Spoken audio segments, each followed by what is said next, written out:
Hello everyone, welcome back to my channel Learn and Grow 26. I hope all of you are doing great. In today's video, we are going to talk about the phrasal verb. हमने अपनी previous video में भी phrasal verb करा है और इसमें भी हम phrasal verb लेकर आए क्योंकि ये बहुत इंपॉर्टेंट टॉपिक है हमारी एकेडमिक और कॉम्पिटिटिव एग्जाम्स के लिए। और आप कहेंगे मैम सब में ये बोलती है, क्योंकि यही बात इंपॉर्टेंट और यूजफुल और इंटरेस्टिंग है कि हम आज एक बहुत इंटरेस्टिंग टॉपिक कर रहे हैं जिसका नाम है फ्रेजल वर्ब, जो हमारे सभी एग्जाम्स में ज्यादातर आता है। आप 7th 8th 9th 10th किसी भी क्लास में देख ले, आप फ्रेजल वर्ब पे हमारे डेली यूज में भी, हमारे कन्वर्सेशन में यूज होता है और इस पर क्वेश्चन भी आते हैं। तो without wasting our precious time, because time is very precious, तो हम स्टार्ट करते हैं। फ्रेजल वर्ब फर्स्ट सेंटेंस है, he has dash a new business establishment.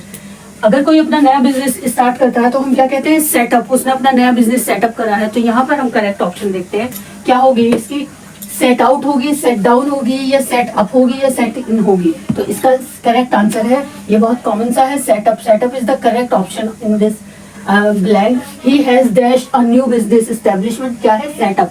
उसने अपना नया सेटअप करा है बिजनेस। तो उसका क्या मतलब होता है, सेटअप का मीन्स क्या होता है, टू ब्रिंग और टू पुट इनटू, के कोई चीज ब्रिंग, फिर से कोई स्टार्ट करना, कोई चीज ब्रिंग लाना या करना, या पुट टू पुट इनटू, के पुट इनटू प्लेस, के किसी प्लेस पर रखना। सेटअप, इसे यहाँ पर सेटअप कर दे। कोई चीज आप नया अपना घर में किसी में गए हैं तो आप क्या कहेंगे, इस चीज को यहाँ पर सेटअप कर दे। तो क्या है, to put into a place और टू ब्रिंग। सेटअप मीन्स होता है to put into a place और टू ब्रिंग। अब चलते हैं सेकंड की side. The strike was dash after negotiation. Negotiation means होता है कि डिस्कशन और टॉक के बाद। स्ट्राइक क्या हो गई है, आफ्टर नेगोशिएशन, डिस्कशन के बाद क्या हो गई है, वो कॉल्ड ऑफ हो गई है। कॉल्ड ऑफ हो गई है, कॉल्ड ऑफ हो गई है, टेकिंग ऑफ हो गई है, कट ऑफ हो गई है, या कट ऑफ अप हो गई है। कॉल्ड ऑफ मीन्स होता है स्टॉप और अनाउंस समथिंग, टू डिसाइड और अनाउंस, टू स्टॉप समथिंग, के किसी चीज को डिसाइड करना और उसे अनाउंस करना कि ये चीज बंद कर दो। तो वो क्या होता है, कोल्ड ऑफ होता है। तो यहाँ पर हमारा राइट ऑप्शन होगा called off. The strike was called off after a negotiation. Called off means होता है कि उसको स्टॉप कर देना, announce something to be stop, stop something, announce to stop something, के किसी चीज को अनाउंस कर देना कि वो अब बंद कर दी जाए। तो स्ट्राइक को क्या था, ये अनाउंस कर दिया था कि अब उसे बंद कर दें डिस्कशन के बाद और आफ्टर अ टॉक के बाद। अब चलते हैं थर्ड के side. The enemy dash arms. Enemy क्या करते हैं, वो क्या कर देते हैं, हाँ, आर्म्स को लेट डाउन कर देते हैं, ले डाउन कर देते हैं। तो मीन्स ले डाउन मीन्स क्या होता है कि सरेंडर कर देना। लेट इन भी नहीं होता इसका आंसर, लेट अप भी नहीं है करेक्ट ऑप्शन, ले ऑफ भी नहीं है, लेट डाउन है। लेट डाउन मीन्स सरेंडर कर देना। तो सरेंडर आर्म्स, एनिमी दुश्मनों ने क्या था, अपने आप को लेट डाउन कर दिया था। कहते नहीं है कि आप लेट डाउन हो जाए, कि अपने हथियार फेंक कर और नीचे लेट जाए हाथ आगे कर, तो उसे क्या कहते हैं, हम सरेंडर कर देना। अब चलते हैं फोर्थ की side. Rising prices will force people to dash expenditure, के बढ़ते हुए रेट क्या कर रहे हैं, पीपल को ये करने पर मजबूर कर रहे हैं, क्या, अपने एक्सपेंडिचर को रिड्यूस करने में। तो रिड्यूस का मीनिंग हमें यहाँ देखते हैं, हमें कौन सा इन चारों ऑप्शन में से सही बैठता है। रिड्यूस एक्सपेंडिचर मतलब एक्सपेंडिचर को, अपने खर्चे को कम करने पे हमें बढ़ते हुए प्राइस फोर्स कर रहे हैं पीपल को। तो इसका क्या होगा, कट ऑफ होगा, कट अप होगा, कट ऑफ होगा, कट डाउन होगा, या कट अक्रॉस होगा। इसका सही ऑप्शन होगा कट डाउन। इसका सही ऑप्शन है कट डाउन। मीन्स होता है कि तो रिड्यूस करना है एक्सपेंडिचर। कट डाउन मीन्स होता है रिड्यूस करना। तो यहाँ पर क्या है, हमारे रिड्यूस से ही मीनिंग है कि एक्सपेंडिचर को हमारे को रिड्यूस करें, अपने खर्चे को कम करें। तो कट डाउन मीन्स होता है टू रिड्यूस। अब चलते हैं फिफ्थ की side. Please dash the candle when power is restored, कि जब लाइट चली जाती है तो हम क्या है, कैंडल जलाते हैं। तो कैंडल को लाइट आने पे हमें बुझा देना चाहिए, वरना ट्रेजेडी होने का डर रहता है। उससे मुझे अपनी एक ट्रेजेडी याद आ रही है कि एक बार हमारी भाभी वो कैंडल बुझाना भूल गई, तो पूरे उनके कर्टन में आग लग गई और कर्टन से पूरी लीड जल गई और लीड से पूरी लाइट सब डिस्टर्ब हो गई थी, मतलब पूरी पावर चली गई थी रूम की लाइट की। तो इसलिए हमेशा कैंडल जहाँ भी रखें आप, उससे नीचे आपकी वो जलते जलते नीचे पहुंच जाएगी, उससे वो कवर तक पहुंच जाएगी और कवर में फायर आग लगकर कहीं भी वो जा सकती है, कुछ भी जल सकता है। तो इसलिए हमेशा अपनी उस लाइट को बंद करें। हम यहाँ देखते हैं ऑप्शन, वो सब हो गया डिस्कस बाद में। Put please dash the candle when power is restored, कि जब लाइट आ जाए तो कैंडल को क्या कर देना, बुझा देना। तो यहाँ पर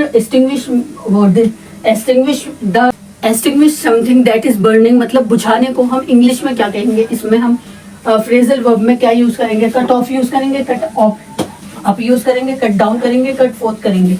तो कट ऑफ यहाँ पर इसका ऑप्शन में पुट आउट होगा, पुट अप होगा, सही ऑप्शन पुट फोर्थ होगा या पुट डाउन होगा? Put down is the correct answer, क्योंकि पुट डाउन का मीन्स होता है कि बुझाना, extinguish the something that is burning, जो जल रहा है उसको बुझाने को हम क्या कहते हैं? पुट डाउन कहते हैं। तो यहाँ पर करेक्ट ऑप्शन क्या होगा? Put down. Please put down the candle when power is restored, कि जब लाइट फिर से आ जाए तो आप उसको, पावर रिस्टोर हो जाए तो आप उसको पुट डाउन कर देना कैंडल को। तो यहाँ पर सही ऑप्शन क्या हुआ? Put down. अब चलते हैं 6 की साइड।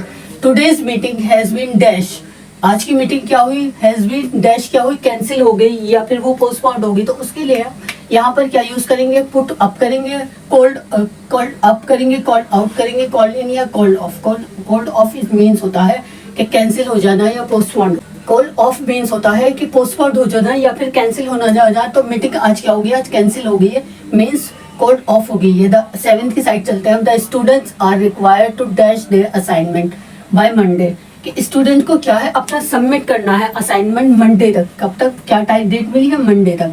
तो हम असाइनमेंट को क्या, उसे वहां पर असाइनमेंट को सबमिट करने को हम क्या कहेंगे? किसी चीज को सबमिट करना क्या होता है? हैंड आउट होता है, हैंड अप होता है, हैंड ऑन होता है या हैंड इन होता है? हैंड इन होता है इज द करेक्ट ऑप्शन, कि आप मुझे हैंड इन करा देना अपने असाइनमेंट ऑन मंडे। अब चलते हैं 8th की side. It isn't easy to dash children nowadays, ये बहुत मुश्किल है कि आजकल के दिनों में कि बच्चों को, अपनों को, isn't easy to children nowadays, कि उनको क्या करना? उनको केयर करना, उनको उनका ब्रिंग अप करना क्या है? बहुत मुश्किल है।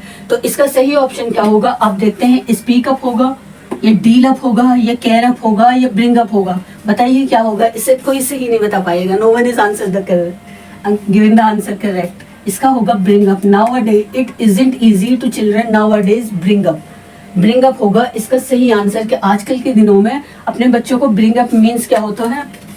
टेक केयर ऑफ और an educate of, educate them, उन्हें क्या, उनकी टेक केयर करना, उन्हें एजुकेट करना, वो बहुत इजंट इजी वर्क नहीं है ये।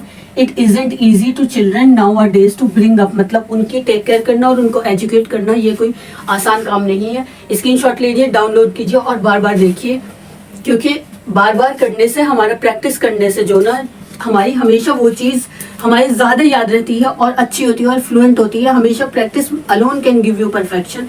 एक प्रैक्टिस और हार्ड वर्क है और डेडिकेशन और परसेवरेंस ऐसी चीज़ें हैं जो आपको अपनी मंजिल तक ले जाएंगे, अपने सक्सेस तक, और उसके बिना कभी भी शॉर्टकट में कोई सक्सेस नहीं होती है।